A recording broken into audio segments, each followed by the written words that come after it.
Well, on today's episode, we're just going to do two reviews coming both from Japan. We got New Japan with New Japan Road, day number 5, where we have another qualifying match for the AEW All Atlantic Championship.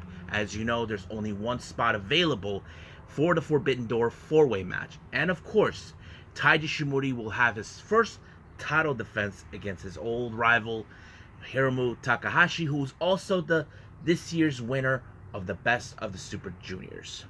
And of course, we got GLEAT with their latest event, G Pro Wrestling version 28. And we got a couple news updates that I'm willing to share with everybody what's been going on in the world of pro wrestling.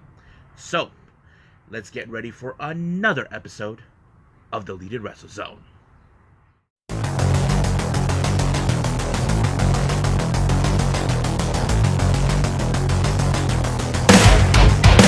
Are you ready? Get up, get up! Get up, get up! Get up, get up! Get up, get up! Get up, get up! Get up, get up!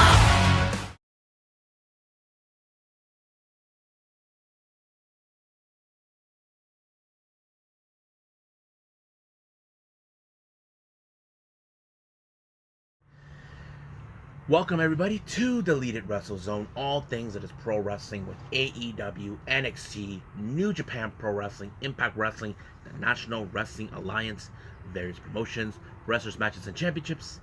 I am your host, Jay right here. So, let's begin with New Japan Road. This is day number 5 that took place on the 21st of June. Now, a lot of things have taken place for this particular event. First match, we have, I believe, a Yuto Nakashima, the young lion, taking on Suzuki-gun's Doiki. Now, as you know, Doiki has been very impressive. Now, this is one of those matches where you definitely have to pay attention to Doiki a lot. But, however, the one person who's not satisfied or believes that he can do it is, of course, Desperado, who's on ringside in the commentary section watching.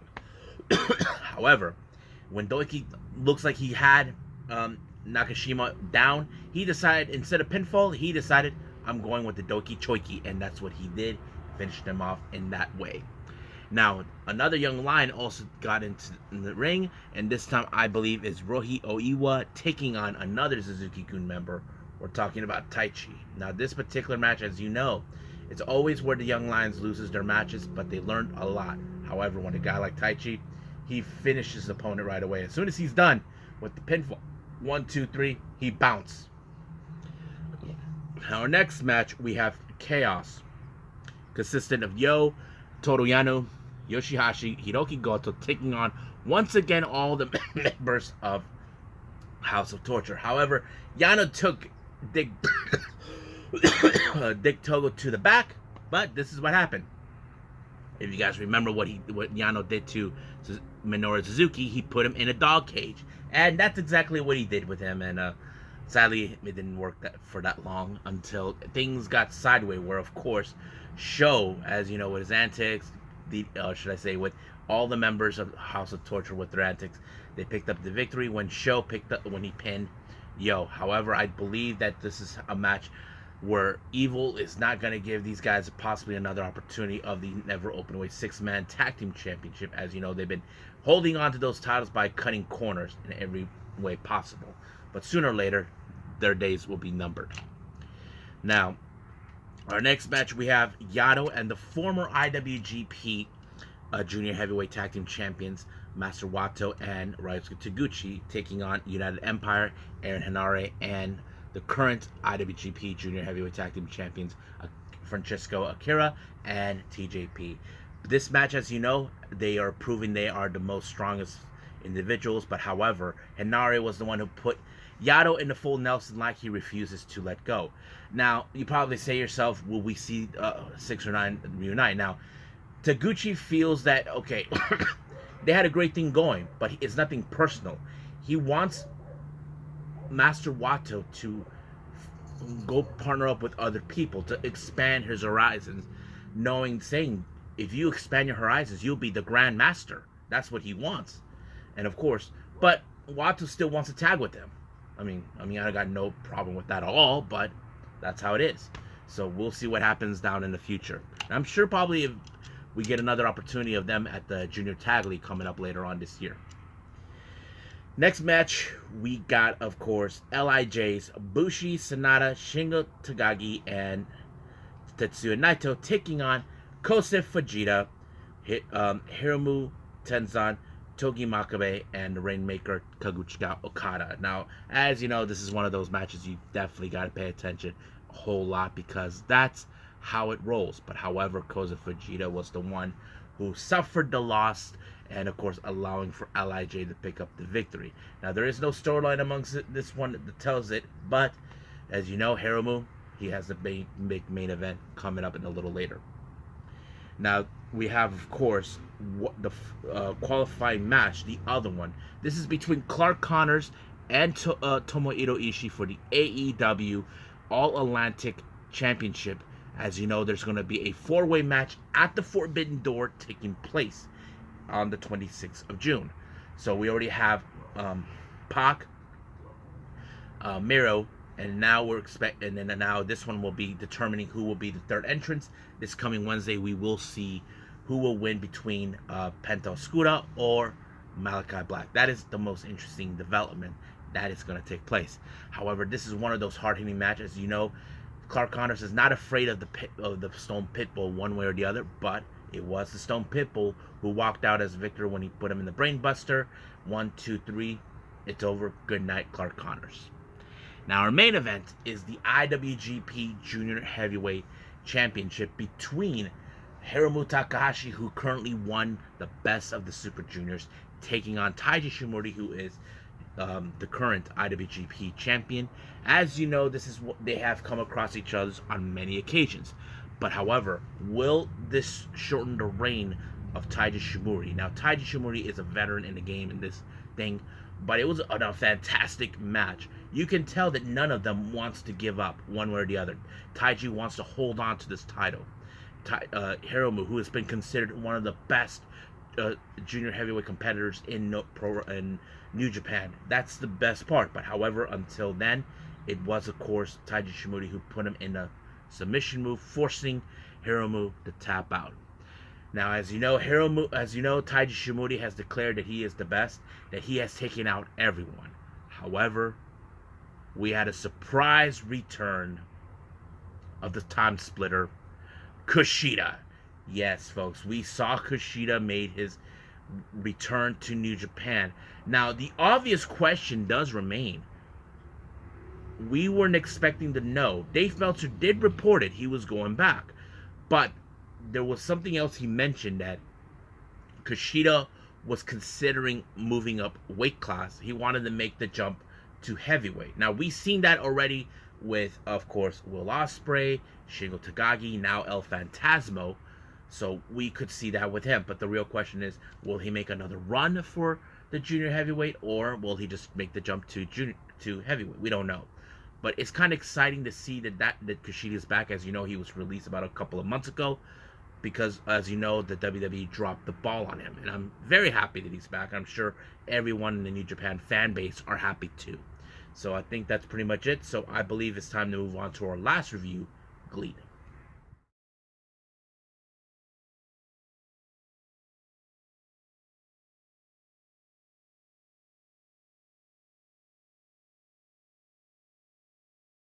Okay, our last review is, of course, by GLEAT with their latest event, G Pro Wrestling version 28, that took place also on the 21st of June. Now, our first opening match, we have, of course, we got Strong Hearts, consistent of El Lindaman and Shima, taking on Masato Kamino, and, of course, fellow Strongheart member, Shigeru Iri. Now, keep in mind, Shigeru Iri is a Strongheart member, so Lindaman and Shima are not afraid to fight one of their own. And besides, Shigeru actually did challenge one time Lindaman for the G-Rex title, but he came up short. But it was a pretty good match. Now, keep in mind, El Lindaman is one of the most strongest competitors in GLEAT, and not to mention one of the most impressive athletes we've ever watched for a long time. But it was him who pinned Kamino with the German suplex, giving him the advantage. As soon as they were won, they were invaded and attacked by the rivals, or should I say their enemies, Bulk Orchestra. Now, there is no denying that possibly they're upset at the fact that Hayato Tamura came up short to take on the leader of 60 Seconds, Tetsuya Izushi. Now, he has an opportunity to face El Lindaman. So it wouldn't be surprising that they're still pissed about it. But Bulk Orchestra are doing everything in their power to stay as one of the most dominating factions within GLEAT. Now, our second match, we have ladies action, or should I say ladies tag team action. We got Michiko Miyagi teaming up with Ice Ribbon, Hamuko Hoshi taking on with other members from Ice Ribbon, Ami Kanda, and also Yappy. You know, I've seen Yappy many times in Ice Ribbon. She's an amazing wrestler. So I thought it was a pretty good match because, you know, I know Michiko Miyagi has teamed up with various tag team partners. Normally she teams up with Yukari, since she's, you know, part of the roster of GLEAT as the only two women there. But this time she teamed up with Hoshi. But it was a pretty good match. But however, it was Hoshi who picked up the victory when she pinned Kanda, and I thought it was pretty impressive. So I think Miyagi was very satisfied with the win. You know, she's always satisfied to give her a good impression. Now, our next match, we have singles action. We got Noriguchi Yoshida taking on Minoru Tanaka. Now, I've seen every time these wrestlers singles competition. Minoru Tanaka, he's one of the most impressive wrestlers. I've seen him with Pro Wrestling Noah. He has made his appearance with MLW. But man, he made up a good impression with the pinfall on Yoshida. I was like impressed. So that was a pretty good match. So I liked it.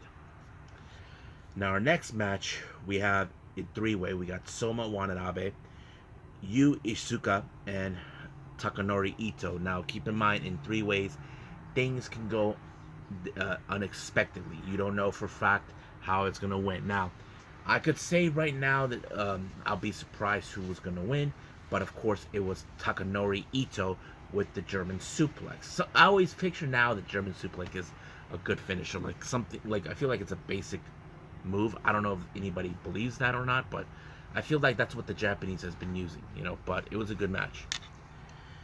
Now our next match, we have of course the rivalry of Bulk Orchestra and Strong Hearts continue. For the Strong Hearts, we have Isai Unitsuka and T-Hawk taking on Bulk Orchestra, Kazuma Sakamoto, and Quiet Storm. Now these are two of the powerhouses within Bulk Orchestra. There's always happened, but however, it was Sakamoto who actually put away Onitsuka with a somewhat of a pile driver onto him. 1, 2, 3, it's done. Now our next match, we have of course Bulk Orchestra with Czech Shimatani, Hayato Tamura, and Ruchi Kawakami taking on all three members of 60 Seconds. Now keep in mind, Bulk Orchestra has not been tolerating that 60 Seconds are the third faction that entered GLEAT.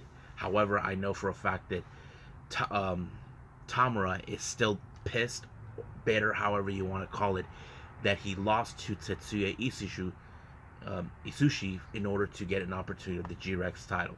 But it was, of course, Tamura who actually picked up the victory onto Jean Tonsho in order to send a direct message. Now, for a fact, there is no denying that Bulk Orchestra, one of them will be try to be the one to dethrone, of course, El Lindaman. Now, we are expecting another event, but it was, like I said, Tamura who pinned John Tosho.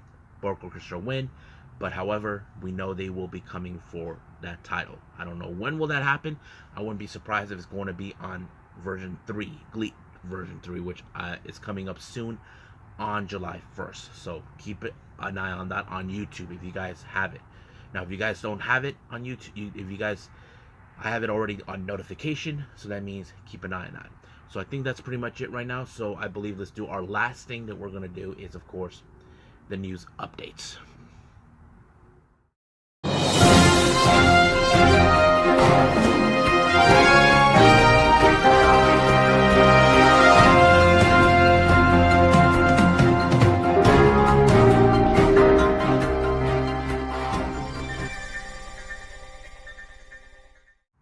Okay, so here are some of the news updates As you know, things have been kind of been shaking what's been going on in WWE. As you know, Vince McMahon has stepped down as the CEO temporarily because of the whole investigation has been upon him, knowing that the $3 million whatever what's going on.